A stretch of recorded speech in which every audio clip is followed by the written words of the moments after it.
सुख 7 नहीं 8 होते हैं। वे प्रकार से है। 1. पहला सुख निरोगी काया, अर्थात हमारे शरीर में किसी भी प्रकार का कोई भी रोग नहीं होना चाहिए, कोई बीमारी नहीं होनी चाहिए, कोई कष्ट नहीं होना चाहिए, किसी भी प्रकार की पीड़ा से मुक्त शरीर ही पहला सुख है। 2. दूसरा सुख घर में माया, अर्थात जीवन जीने के लिए, दान पुण्य करने के लिए और आनंद से जीवन व्यतीत करने के लिए हमारे घर में पर्याप्त माया हो, माया अर्थात धन होना चाहिए। 3. तीसरा सुख पुत्र आज्ञाकारी, यदि किसी के पास अपार धन दौलत हो, रूप हो, गुण हो, ऐश्वर्य हो, इज्जत हो, लेकिन यदि उसका पुत्र उसकी ही आज्ञा नहीं मानता है तो वे तमाम सुख सुविधाएं उसके लिए नर्क के समान है। पुत्र का आज्ञाकारी होना अति आवश्यक है।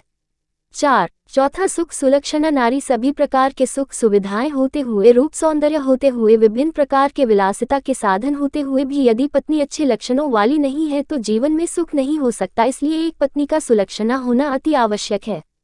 5. पांचवा सुख राज में पाया, अर्थात यदि घर में मुख्य पुरुष की सरकारी नौकरी हो या वह राज्य कार्यों से जुड़ा हुआ हो, राज्य से उसको आमदनी प्राप्त होती हो और राजकाज आसानी से हो जाते हो।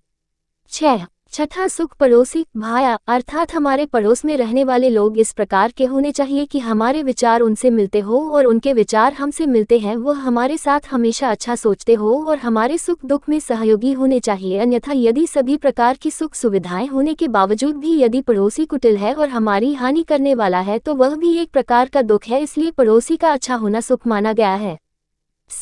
7वां सुख माता पिता का साया, जिस व्यक्ति के माता और पिता जीवित होते हैं वह व्यक्ति सभी सुखों को पा लेता है, माता पिता की सेवा करने का अवसर प्राप्त होता है और माता पिता का आशीर्वाद हमेशा बना रहता है, तो माता पिता का जीवित रहना भी एक प्रकार का सुख है।